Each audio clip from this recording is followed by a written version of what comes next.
faire, où on ferait n'importe quoi, ou dépenser de l'argent qu'on n'a pas ou qu'on n'aura pas. C'est pas du tout notre façon de faire. On est humble déjà dans notre réussite, mais surtout c'est on veut pas prendre de risques financiers, on veut pas en prendre. C'est pas parce qu'il y en a en top 14 qu'on va prendre un risque financier, donc on ne le fera pas. On sera sérieux, on est ambitieux, mais l'ambition ne veut pas dire prendre des risques inutiles. Donc on fera en sorte que les choses se passent bien. On a un budget ambitieux pour nous. Certes, ça sera le plus petit budget de top 14, mais comme on l'a dit souvent, même avec un budget plus petit, on a des ambitions et on est capable de faire de très bonnes choses. Et je laisserai Joe le soin d'expliquer un petit peu notre politique de recrutement, puisque je pense que c'est une partie de cette conférence qui va être intéressante à parler. Et ensuite, on parlera bien sûr structurellement. Structurellement, on sait qu'en Pro D2 et en Top 14, une grande partie de notre budget vient de l'hospitalité. Hein. C'est la partie hospitalité au niveau de nos revenus. Et cette partie hospitalité à Oyonnax était trop petite, elle était trop exiguë. Et donc, avec le directoire, avec Greg, on a décidé déjà quelques mois, avant même la finale du Top 14, d'avoir une ambition de structurer Maton pour augmenter notre capacité de réceptif, puisque c'est cette partie-là qui est importante, qui est déterminante même, parce que c'est une partie très importante de revenus, et qui va déterminer ensuite notre politique commerciale, puisque aller chercher des partenaires c'est bien, mais il faut avoir des produits à leur offrir. Donc voilà, on commence par le début, créer des produits, et ensuite aller chercher des partenaires. C'est ce qu'on fait, c'est ce que fait l'équipe commerciale autour de Guillaume Janin. Et donc tout cela est en place. On travaille d'arrache-pied pour aller chercher des partenaires, pour augmenter nos partenaires actuels et pour redonner à Oyonnax. Je vous rappelle, l'ambition du club, c'est de devenir le club du Grand Est. C'est toujours d'actualité. Aujourd'hui, on a l'ambition d'aller chercher des partenaires bien au-delà de la vallée. Et on a une équipe commerciale qui s'étoffe, qui va continuer à s'étoffer et qui va faire en sorte que cette politique commerciale soit suivie d'une politique économique forte. Puisque, comme on dit souvent, je le répète, mais c'est une devise que j'aime bien. Avec beaucoup d'argent, on n'est pas sûr d'y arriver, mais sans argent, on est sûr de ne pas y arriver. Donc nous, on fera en sorte d'en avoir suffisamment pour mener à bien la politique sportive. Est-ce qu'il y a des questions? Ce budget, justement, vous en parliez, il sera de combien? Parce que vous étiez à 11 millions. On était à un peu moins de 11 millions, on va essayer de monter à 17 millions. Donc c'est notre ambition, 17 millions, donc pratiquement 6 millions 5, 7 millions de partenariats. Puisqu'aujourd'hui, je rappelle que la structuration économique de notre club ne dépend pas de mécènes. Ce sera un budget équilibré déjà. Ce sera un budget qui sera équilibré. Il sera fait pour être équilibré. Et le partenariat est important, hein, puisque 6 millions sur 17 millions, c'est une part importante. Bien sûr, fatalement, il y a des droits de télé qui vont augmenter. Ça fait partie, je dirais, de l'équation directe de la montée en top 14, mais pas que. Et nous, on est un club dont le partenariat privé est une composante primordiale dans notre budget total. Donc on fait en sorte que ce partenariat suive la même courbe parallèle à notre budget total. Je vous rappelle qu'un budget c'est une chose, mais la masse salariale de joueurs pour nous c'est la composante la plus importante, puisque à Oyonnax peut-être plus que dans notre club, la partie la plus importante de notre budget c'est la masse salariale de joueurs. C'est notre actif important et on fait en sorte de garder cette composante parce qu'aujourd'hui avoir un gros budget c'est bien, mais il faut que la masse salariale joueur suive. Et chez nous, la masse salariale joueur, c'est vraiment la composante la plus importante. Il faut hospitalité, communication, maillot, équipement. C'est à peu près 55% du budget d'un club. Et la part hospitalité sur cette partie-là, elle représente plus de la moitié. Donc, en gros, on estime que l'hospitalité, c'est 45% du budget d'un club. En tout cas, chef. Voilà. J'imagine que le président va nous structurer pour y rester dans ce top 14, c'est ça? C'est l'ambition. Hein. On a déjà connu 2 allers-retours. On a déjà 203, mais bon, la finale on a fait 304, donc ça va. Oui, bien sûr, on l'a dit, hein, monter c'est bien, mais il faut y rester. Alors pour y rester, il y a plusieurs composantes. Bien sûr la partie économique, mais c'est aussi la partie sportive qui va être importante. Et on va en parler, mais on fait en sorte qu'on a construit cette équipe cette année pour monter en top 14. Il faut bien comprendre, on va dire que le risque le plus grand, il a été pris cette saison. Même d'un point de vue budget, on a volontairement augmenté notre masse salariale au-delà de ce qu'on faisait les années précédentes. Pour justement, on avait le 6e budget de Pro D2, mais on avait pratiquement la première masse salariale. Juste pour vous donner un petit peu les ratios. Saison passée en top 14, structurellement, qu'est-ce que le club a appris? c'est une bonne question. On a appris beaucoup de choses. On ne sait pas tout ce qu'on va faire, mais on sait ce qu'on ne veut plus faire. Alors, ce qu'on ne veut plus faire, d'abord, c'est qu'on doit anticiper le lendemain. On est déjà dans la pré-saison top 14. Déjà, anticiper ce qui peut arriver. On part toujours du scénario de pire. On doit l'avoir derrière notre tête, même si ce n'est pas aujourd'hui l'option A, loin de là. Ce qu'on a appris, c'est qu'il faut justement avoir un groupe de joueurs qui s'inscrivent dans la durée. Ça, c'est quelque chose qu'on a appris. Donc, on a aujourd'hui des contrats qui nous permettent de pouvoir s'inscrire dans la durée. Les joueurs qui ont signé adhèrent au projet du club. Donc ça, c'est important. La grande différence aussi, c'est la jeunesse. Quand on est monté la première année, on avait un groupe de joueurs, je dirais pas vieux, mais des joueurs d'expérience déjà. Cette année, le groupe est composé de beaucoup de jeunes issus de la formation. Et cette formation, je vous le rappelle, c'est une composante primordiale dans notre succès. Et cette jeunesse doit nous permettre justement de pouvoir avoir des ambitions dans l'avenir. Donc ça, c'est la première différence par rapport à la première année où on est monté. La deuxième année, d'un point de vue structurel, on ne s'était pas préparé justement. On a fait un peu les choses dans la précipitation. Et aujourd'hui, on prépare l'avenir. Voilà. Donc on est dans cette continuité. Ce plan à 3 ans, il existe, que ce soit en top 14 ou en Pro D2. Et ça aussi, les années précédentes, on l'a moins appréhendé. On était plus dans chaque saison, les unes après les autres. Aujourd'hui, on est dans une prévision à 3 ans, avec des composantes qui peuvent monter ou baisser, mais l'objectif in fine, c'est d'arriver à monter ce club durablement dans le très haut niveau. On avait aligné 6 joueurs GIF Club. Ce qu'on appelle les GIF Club, c'est des joueurs GIF formés au club qui ont passé 3 ans en centre de formation. Et ça, c'est une stat qui est exceptionnelle. Ça nous met sur le podium de la Pro D2. Quand on sait, comme l'a dit le président, qu'on est dans un bassin de vie de 50 000 habitants et qu'une ville de 25 000 habitants qui a pas de centre universitaire ici, ça reste un exploit. Et la saison d'avant, pour rappel, on était à 7. Donc on était à 7, 6, 2 très belles performances. Et si on regarde au-delà de cette stat-là, il y avait quand même 7 ou 8 joueurs formés au club. Je prends des joueurs comme Tommy Reno, Théo Mier, qui ne sont pas des GIF Club, mais qui sont des joueurs formés au club, qui sont devenus des cadres. Il y en a un, j'espère qu'il ira à la Coupe du Monde dans quelques temps. Voilà. Arrivé au club il y a 4 ans, c'était une période un peu difficile parce qu'on avait le Covid qui s'installait, donc la première année on n'a pas fini la saison, même si on était bien parti dans cette saison-là pour figurer dans la phase finale et qui sait peut-être monter. Je pense que ça aurait été très très tôt si on l'a fait cette année-là, donc c'était presque bien que ça termine là et on pouvait construire. Les objectifs étaient clairs. On voulait monter, mais on ne voulait pas que monter. On voulait monter et s'installer dans le top 14. Donc le job n'est pas fini. On a fait une partie du boulot, mais c'était de monter. Et cette année, la saison, c'était magnifique. Donc dans la saison régulière et évidemment l'aboutissement avec une phase finale qui était tendue mais excitante. Et maintenant on passe sur la prochaine étape, le prochain objectif dans ce projet, c'est de s'installer dans le top 14. On sait bien que le top 14 c'est le meilleur championnat du monde, et je pèse mes mots, c'est ça, avec les meilleures équipes, avec les meilleurs joueurs. Donc je répète ce que Greg a dit, pour un club comme le nôtre, avec des habitants de 25 000, de figurer parmi les grands, c'est exceptionnel et on est très fiers de ça. Mais malgré le fait qu'on est petit, on veut concurrencer avec eux et maintenant c'est mon job de continuer de partir de ce projet avec Dougal, avec Greg pour qu'on puisse être compétitif et on va tout faire pour appareil ce qui était avant.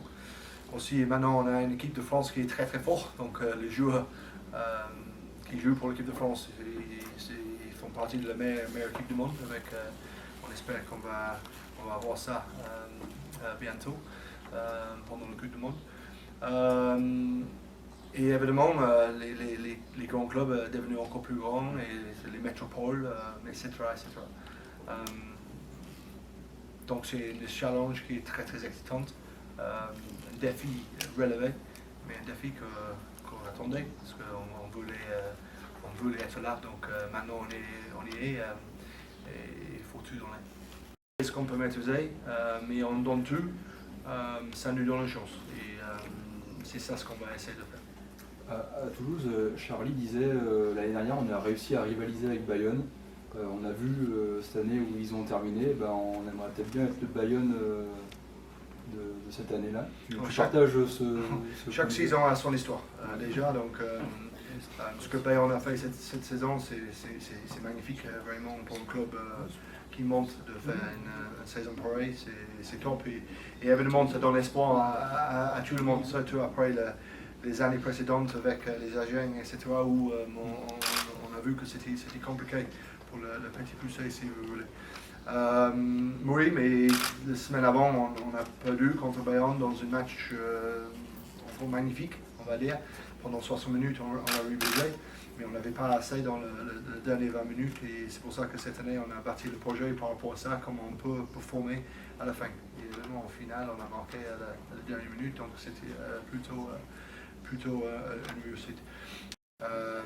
J'ai basé ces recrues avec des joueurs qui avaient évidemment du talent, qui avaient cet état d'esprit des Oriomènes. Donc, soit ils étaient revanchards, donc je veux les voir ça, c'est un peu l'ADN de Orina Rugby, et il ne faut pas oublier nos racines, donc c'est revanchard. Aussi, pour moi, étant passé 4 ans en Pro 2, le meilleur joueur, à mon sens, à peu près de la Pro 2. Donc, parce que encore cette ambition qu'ils vont avoir de jouer au-dessus est important. Et aussi, un dernier truc, c'est pas avec les Oriomènes, mais d'avoir une encre dans la région. Donc, si on pouvait faire revenir des joueurs qui ont un lien avec la région, je pense que ça colle vraiment avec notre projet. Donc, aujourd'hui, vous connaissez les 5 recrues. Je peux faire le point sur eux si vous voulez. Donc, la première, c'est Alios, qui à la fois qui revient à la région, mais à la fois c'est quelqu'un qui est revanchard. Donc, on savait qu'on avait besoin de faire un recrutement important à ce poste-là après le départ de Thomas. Donc, Ali colle parfaitement au projet dans ce sens-là. Déjà, il a hâte de revenir. C'est quelqu'un qui n'était pas loin un peu comme Thomas, le portrait de l'équipe de France à un moment donné quand il a fait des entraînements dans le 42. Et on a hâte qu'il retrouve ce niveau, évidemment avec nous, dans notre environnement. Donc, Ali va vraiment être une joueur important pour nous. Deuxième, c'est en deuxième ligne, on a Johan Johnson qui vient de Vannes. Et là, ça vient d'un peu le joueur phare dans sa poste en Pro 2. On trouve qu'il a fait 2 saisons maintenant très très complètes. On a vu dans la demi-finale comment il était pénible sur le terrain. Heureusement, on est arrivé à gagner à la fin, mais c'est joueur vraiment avec un espoir énorme devant lui, 23 ans. Donc, on pense qu'il a un avenir devant lui qui est très important. Un troisième, c'est Jonathan Roux, donc ça tombe un peu dans le cas de les meilleurs joueurs de Pro 2 dans ces 2 dernières années. Nous, on avait un, Charlie Casson, dans le poste 9. Et là, avec Jonathan, on a quelqu'un qui a prouvé ces dernières années son niveau. Et contre nous, l'année dernière, même contre les autres, on a vu que c'est un joueur vraiment de classe. Donc, il n'a pas joué en top 14 encore, donc il a cette motivation de prouver. Et on a hâte qu'il fait ça avec nous. Après, on a Lucas Mensah, qui est un joueur qu'on a suivi depuis un petit moment maintenant, parce qu'il était dans la région à Valence-Romand il y a quelques années, et on a vraiment aimé son profil. On ne pouvait pas le faire venir à ce moment-là, mais maintenant on a cette opportunité de le faire. Voilà, c'est l'international déjà, donc l'un des meilleurs joueurs de le Pro 2. Quelqu'un qui vraiment cette ambition de jouer au plus haut niveau, même s'il a déjà fait évidemment avec son père. Et il va venir avec cette motivation pour nous aider à atteindre nos objectifs. Et le cinquième qu'on peut annoncer, c'est Maxime Salle, Donc avec la perte d'Aurélien Calandré, qui est important pour nous, on cherche un joueur polyvalent qui peut jouer à l'aile à la fois à l'arrière. Un joueur qui vraiment matchait en Pro 2 et qui était l'un de la meilleure de sa poste, qui était lui, qui était à la fois aérienne, à la fois très vite et à la fois un très bon jeu au pied. Donc c'est un joueur qui colle parfaitement à le projet devant nous pour la saison prochaine. Et gaucher. Et les gauchers, oui, donc petite subtilité. On n'a pas un gaucher dans l'équipe. Ouais. C'est pas bien. Mais on cherchait ça, donc juste pour vous dire, quand C'est on des fait détails, le mais- recrutement, c'est important. On a fait des animations sur le terrain, on dit ah oui, on va faire ça, oui, mais on n'a pas un gaucher, donc on ne peut pas. Donc maintenant on peut. Donc voilà, si Maxime est sur le terrain. C'est une avant-première, si vous voulez. Donc et ça colle parfaitement à ce que je dis par rapport à la région de Revanchard. On a fait revenir Daniel Ikpefond, donc qui aujourd'hui évolue à Pau. Donc c'est quelqu'un qui est formé au club, qui a commencé sa carrière ici, qui a très bien commencé sa carrière ici parce qu'il est parti après à Toulon où il a fait des très belles saisons. C'est quelqu'un qui est gaucher aussi, mais c'était pas ça. On avait déjà un gaucher, donc c'est bon. Mais c'est quelqu'un qui va très très vite, très bon à l'air, qui marque. Mais on a vu cette année avec Pau, c'est un joueur qui a marqué cet essai, qui a joué dans leur équipe type et on est très content d'avoir on va dire un enfant de la maison qui veut vraiment revenir et continuer sa carrière avec nous. Et dans sa région. Effectivement. Le top 14, c'est pas le Pro 2. Pro 2, c'est un calendrier magnifique. 5 matchs, une semaine off, 5 matchs. Il n'y a pas un meilleur calendrier du monde et je dis ça aux dirigeants le plus haut pour qu'on puisse trouver un calendrier comme ça parce que c'est vraiment top. Mais en top 14, c'est pas comme ça parce que tu tapes des blocs de 15 matchs. Il y a la Coupe d'Europe. Et dans le Coupe d'Europe. Donc 15 matchs, donc pour les organismes, c'est pas pareil. Donc tu as besoin d'avoir du nombre, autant que le talent, pour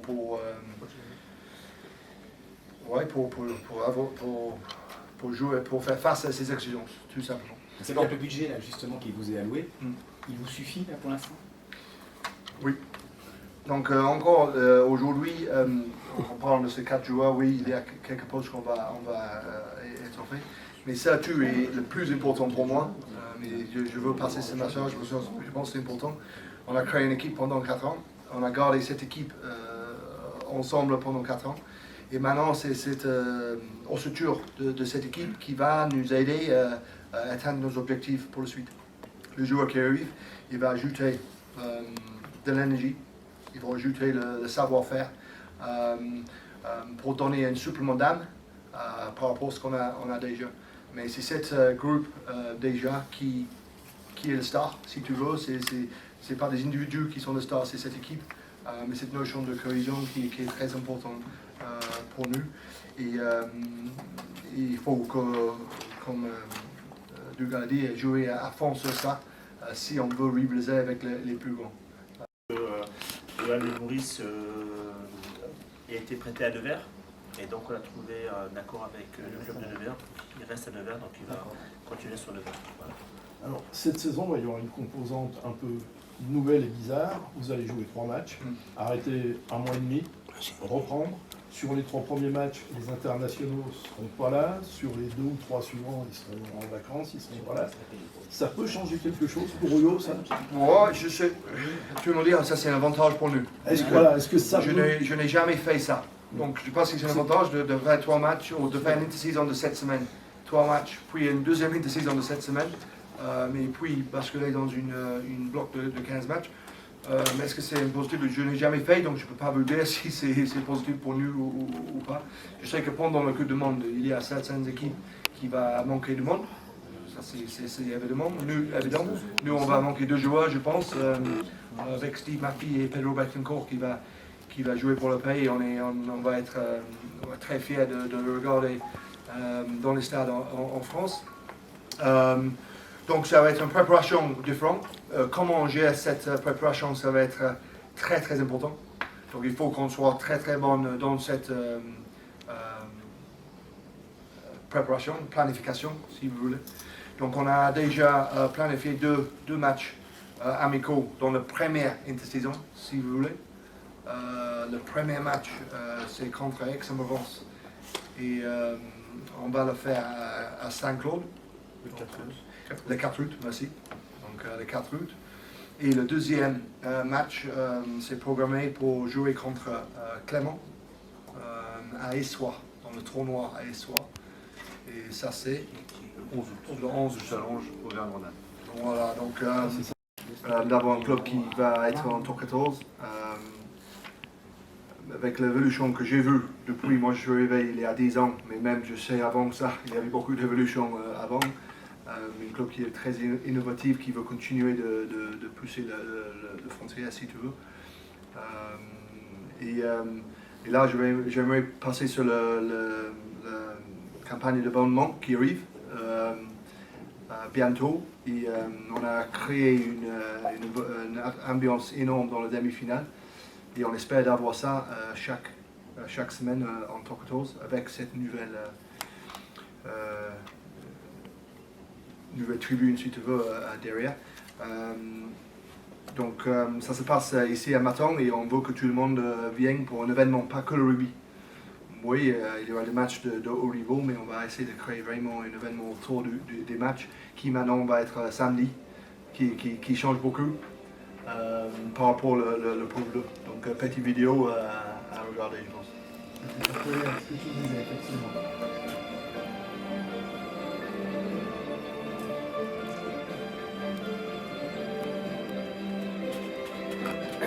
Pendant que vous regardez peut-être la vidéo, sur les oreilles, on a aussi créé la campagne d'abonnement qui va être lancée. On a voulu volontairement avoir des tarifs abonnement qui étaient. Alors c'est une erreur qu'on n'a pas remuée du passé, c'est-à-dire qu'on n'a pas voulu créer un décalage trop important entre la période de 14. On comprend le automatique des points d'achat et on a plus envie d'avoir un stade, je dirais à budget équivalent, on peut avoir un stade de 10 000 places que de payer beaucoup plus cher et avoir 7 000 spectateurs. Voilà. Donc on a voulu faire une campagne aussi d'abonnement avec des tarifs qui étaient adaptés bien sûr au top 14 parce qu'il faut regarder un peu ce qui se faisait dans d'autres clubs et on veut se situer vraiment dans la moyenne base de ces abonnements et qu'il n'y ait pas trop de décalage pour pas que les gens aient l'impression que parce que c'est top 14 qu'on va récupérer une partie de ça. On a voulu rester assez cohérent par rapport à ce qu'on a fait les années précédentes et pour inciter les gens justement à venir se réabonner au stade. En me regardant, ouais. Merci. C'est bon ?